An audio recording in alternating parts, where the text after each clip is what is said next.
इसका आध्यात्मिक अर्थ यह है कि धर्म की पत्नी का नाम श्रद्धा है। आप कोई भी धर्म तभी कर पाओगे जब आपके जीवन में श्रद्धा हो। बिना श्रद्धा के किया गया धर्म धर्म नहीं होता, वो पाखंड बन जाता है, वो दंभ बन जाता है। शुद्ध धर्म वही है जो श्रद्धा से किया जाए। प्रदर्शन के लिए, दिखाने के लिए जो धर्म होता है वो धर्म नहीं रहता, वो केवल पाखंड बन जाता है। धर्म की पत्नी का नाम श्रद्धा है। धर्म की दूसरी पत्नी का नाम है मैत्री। जो धर्मात्मा होगा उसके हृदय में मैत्री भाव होगा, वो किसी को अपना विरोधी नहीं मानेगा, सबके प्रति उसका मैत्री भाव है। तो धर्म की पत्नी का नाम है मैत्री। धर्म की तीसरी पत्नी का नाम है दया। जो धर्मात्मा होगा वो दयावान होगा। हम बहुत धर्म करते हैं, यज्ञ करें, दान करें, लेकिन हृदय में दया नहीं है, इसका मतलब तुम्हारा धर्म अभी अधूरा है। धर्म की पत्नी का नाम दया है। धर्म की चौथी पत्नी का नाम है शांति। जो धर्मात्मा होगा उसके जीवन में शांति हो, वो हाय हाय नहीं करेगा, वो अशांत नहीं होगा, वो विचलित नहीं होगा, वो शांति का। धर्म की पत्नी का नाम है शांति। धर्म की पांचवी पत्नी का नाम है तुष्टि। तुष्टि, उसी को आप कहो संतुष्टि, उसी को आप संतोष कह लो। और एक तो देवी ही है जिनका नाम है संतोषी देवी।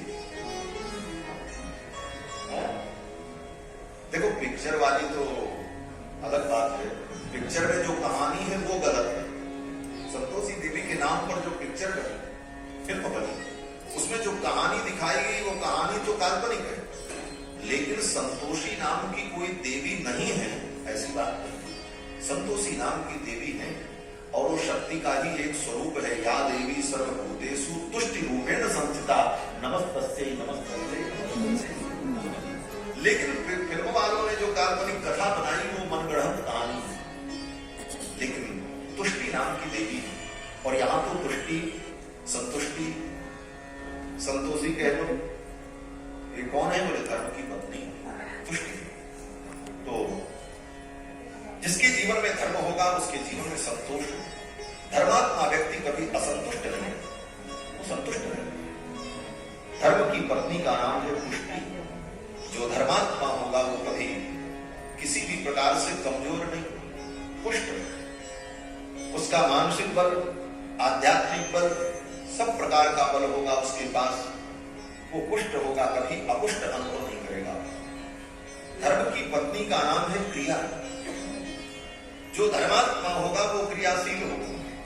आलसी व्यक्ति कभी धर्मात्मा नहीं हो सकता। आलसी व्यक्ति 10 बजे तक सोएगा तो संध्या वंदन कहां करेगा?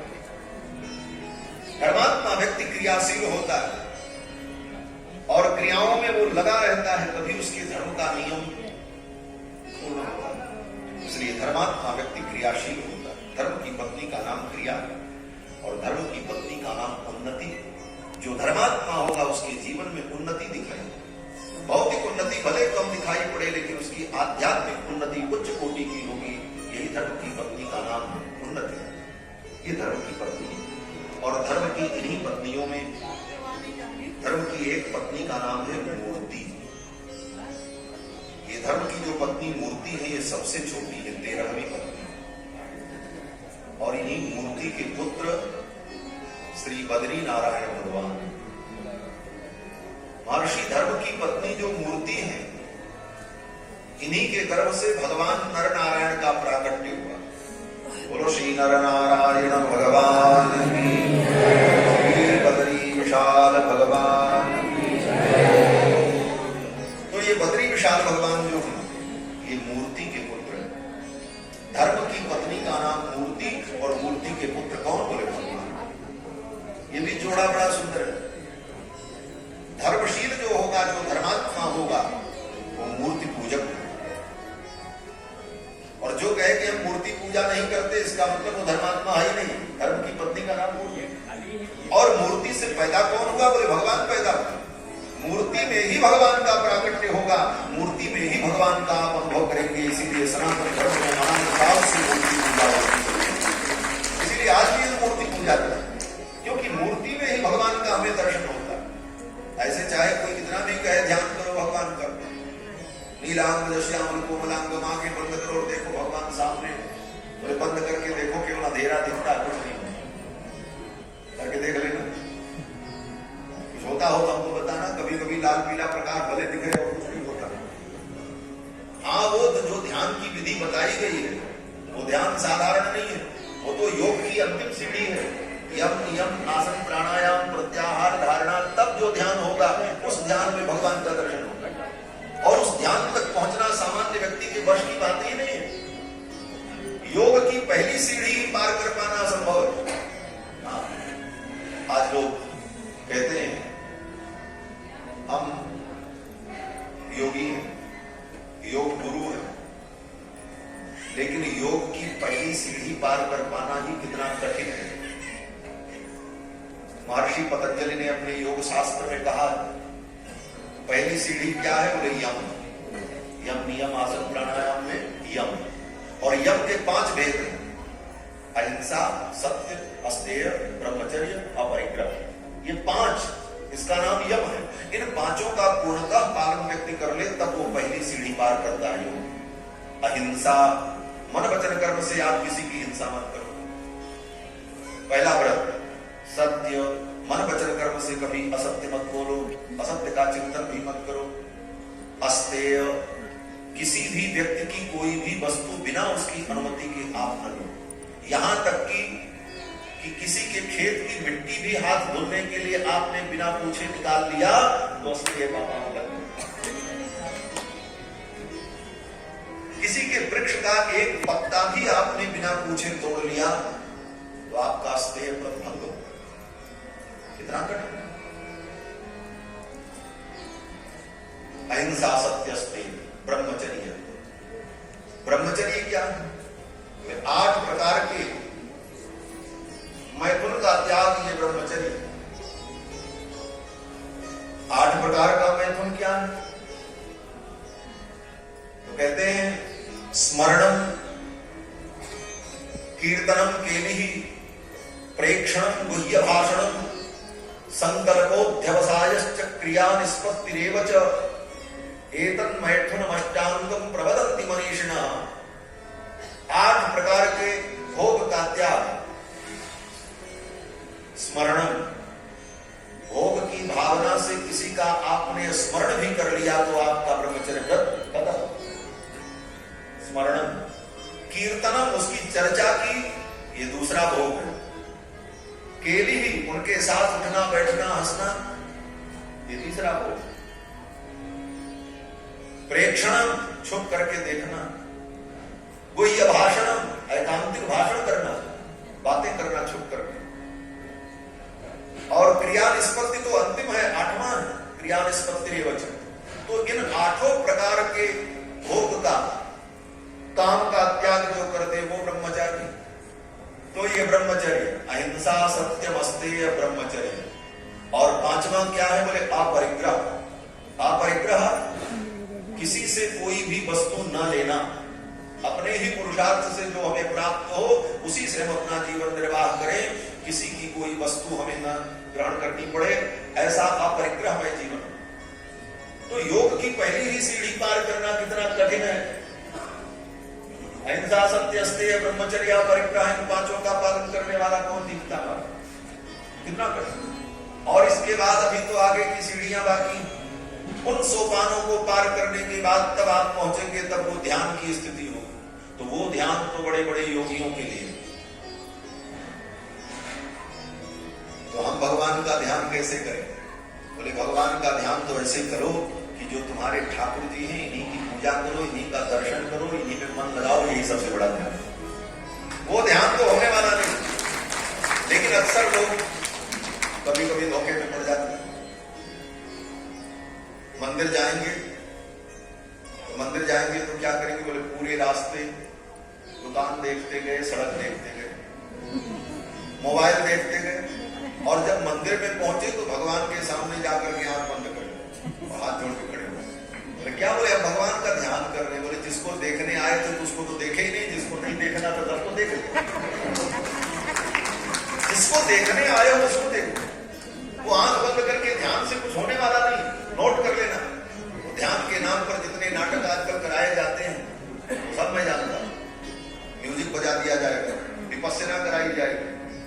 बजे की आंखें बंद करो, थोड़ा लहर लो, आनंद लो, बोले ध्यान कर लो, सब बेकार की बात। साक्षात भगवान का दर्शन करो। मंदिर में पधारे, मंदिर में आए किस लिए? बोले ध्यान में उनका दर्शन नहीं कर पा रहे थे तो मूर्ति में उनका दर्शन करें, मूर्ति में भगवान का हम अनुभव करें, इसीलिए तो मंदिर आना पड़ा। और वहां जब आए तो आंखें बंद कर ली, तो आने का मतलब क्या निकला?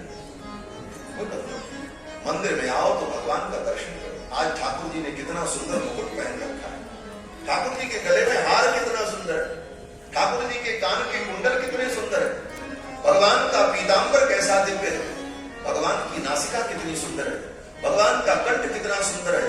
नख से लेकर सिर पर्यंत भगवान के सौंदर्य का, उनके स्वरूप का दर्शन करके अपने आंखों को तृप्त कर लो, यही सबसे बड़ा ध्यान है।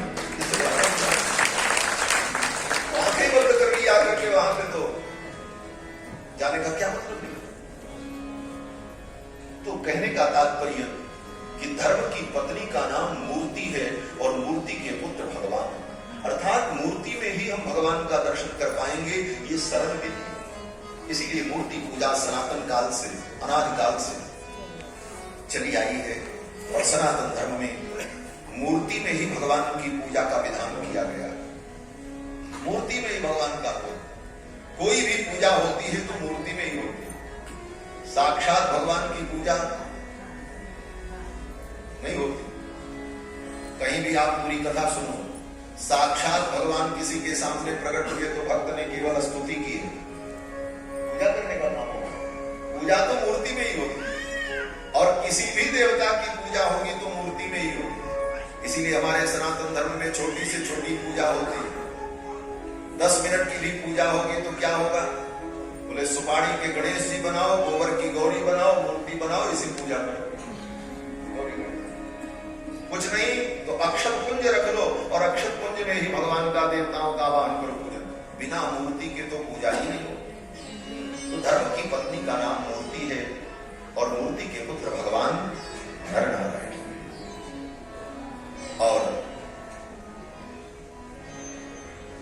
प्रसूति की 13 कन्याएं ये धर्म को ब्याही गई और प्रसूति की एक कन्या का विवाह अग्नि देवता के साथ और एक कन्या का विवाह पितरों के साथ। ये 15 कन्याएं और 16वीं कन्या जो सबसे छोटी, उनका नाम सती थी। उनका विवाह भगवान शंकर के साथ हुआ। भवस्य पत्नी तु सती भवम देवमनुव्रता। भगवान भव, भगवान शंकर के साथ सती का विवाह। सती को कोई संतान नहीं, संतान क्यों नहीं हुई?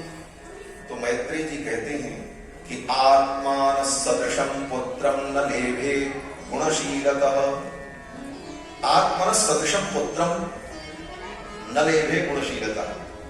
सती को पुत्र की प्राप्ति इसलिए नहीं हुई कि युवावस्था में ही सती ने अपने प्राणों का त्याग कर दिया, पुत्र प्राप्ति का अवसर ही नहीं आया।